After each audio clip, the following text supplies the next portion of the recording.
Assalamualaikum warahmatullahi wabarakatuh. Perkenalkan, nama saya Herina Nanda dengan NIM D0203211034. Pada kesempatan ini saya akan mempresentasikan materi sistem berkas. Langsung saja ke poin pertama. Konsep dasar. Berkas adalah kumpulan informasi berkait yang diberi nama dan direkam pada penyimpanan sekunder. Biasanya berkas mempresentasikan program dan data. Berkas dapat bersifat numerik, alfabetik, alfanumerik, ataupun biner.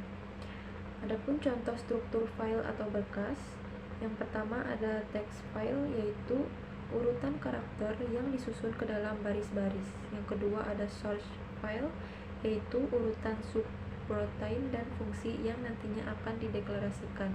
Yang ketiga ada object file, merupakan urutan byte yang diatur ke dalam blok-blok yang dikenali oleh linker dari sistem.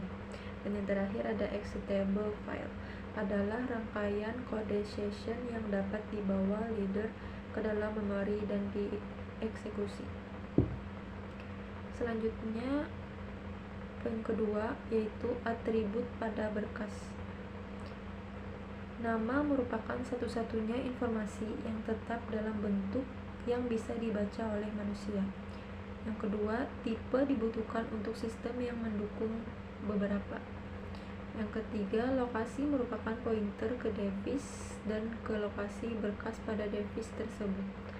Ada ukuran. Dan yang terakhir, proteksi. Informasi mengenai kontrol akses waktu, tanggal, identifikasi pengguna.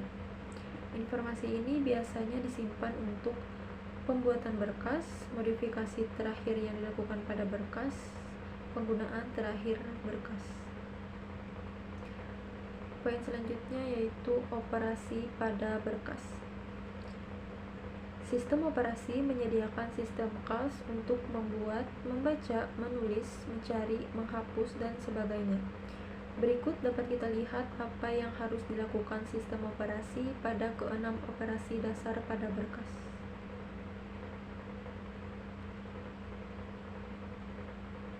Yang pertama, membuat sebuah berkas. Ada dua cara dalam membuat berkas. Pertama, tempat baru di dalam sistem berkas harus dialokasikan untuk berkas yang akan dibuat. Kedua, sebuah direktori harus mempersiapkan tempat untuk berkas baru.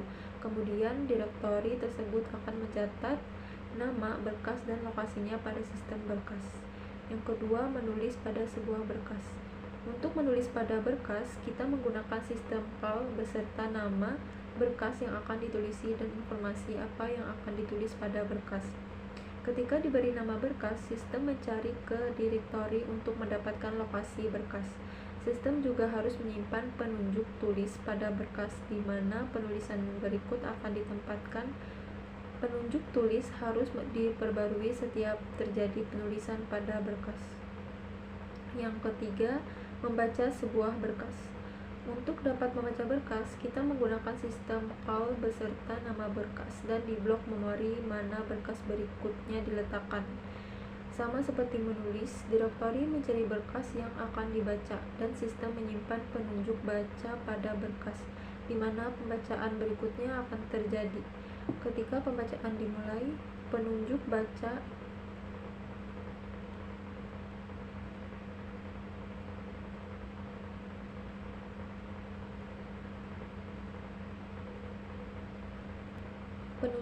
harus diperbaharui, sehingga secara umum suatu berkas ketika sedang dibaca atau ditulis, kebanyakan sistem harus mempunyai satu penunjuk baca dan tulis menggunakan penunjuk yang sama. Hal ini menghemat tempat dan mengurangi kompleksitas sistem. Selanjutnya, menempatkan kembali sebuah berkas. Direktori yang bertugas untuk mencari berkas yang bersesuaian dan mengembalikan lokasi berkas pada saat itu.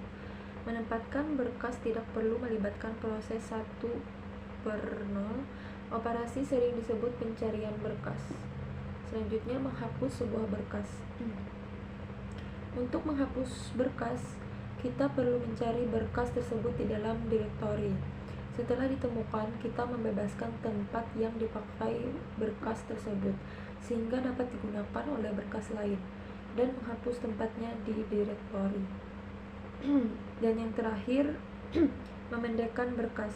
Ada suatu keadaan di mana penggunaan menginginkan atribut dari berkas tetap sama tetapi ingin menghapus isi dari berkas tersebut. Fungsi ini mengizinkan semua atribut tetap sama tetapi panjang berkas menjadi 0. Hal ini lebih baik daripada memaksa pengguna untuk menghapus berkas dan membuatnya lagi.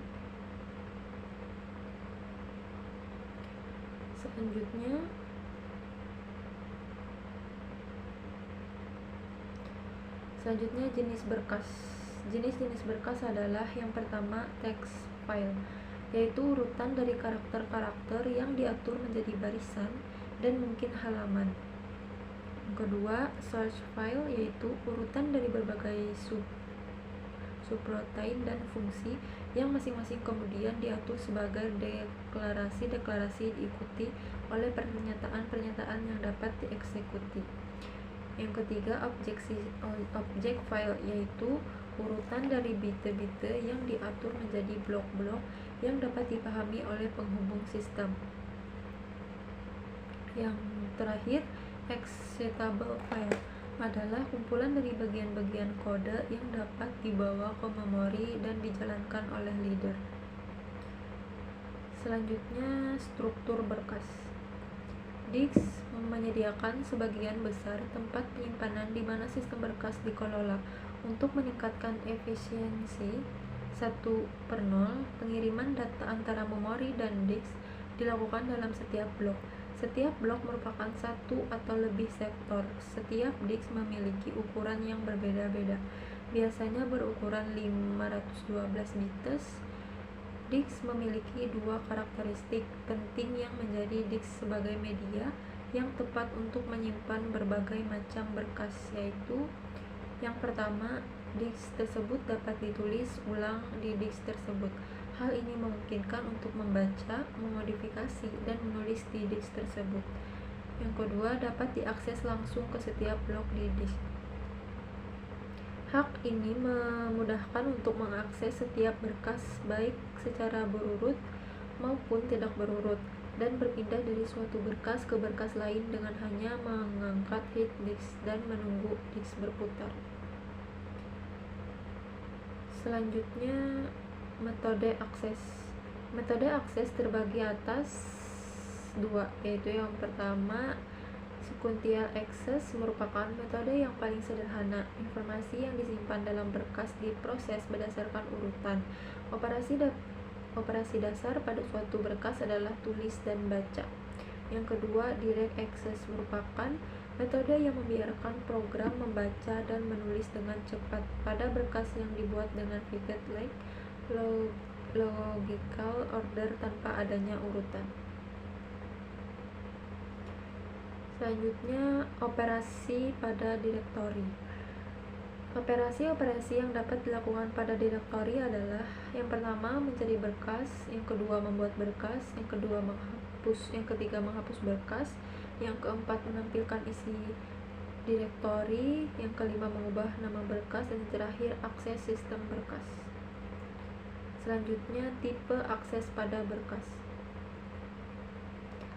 Beberapa operasi berkas yang dapat diatur aksesnya yaitu yang pertama, membaca dari berkas, kedua, menulis berkas, ketiga, meload berkas informasi ke dalam memori untuk dieksekusi, yang keempat, menambahkan informasi ke dalam berkas di akhir berkas, yang kelima, menghapus berkas, yang keenam, mendaftar properti dari sebuah berkas, yang ketujuh, mengganti nama berkas, yang kedelapan, menduplikasikan sebuah berkas, dan yang terakhir, mengedit berkas. Selanjutnya, yang terakhir yaitu organisasi sistem berkas. Sistem operasi menyediakan sistem berkas agar data mudah disimpan, diletakkan, dan diambil kembali dengan mudah. Ada dua masalah desain dalam membangun suatu sistem berkas. Yang pertama, definisi dari sistem berkas. Hal ini mencakup definisi berkas dan atributnya. operasi ke berkas, dan struktur direktori dalam mengorganisasikan berkas-berkas. Yang kedua, membuat algoritma dan struktur logika sistem berkas ke tempat penyimpanan sekunder.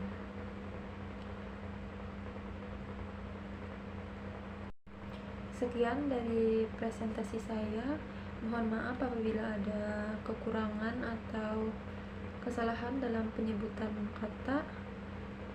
Sekian dan terima kasih. Wassalamualaikum warahmatullahi wabarakatuh.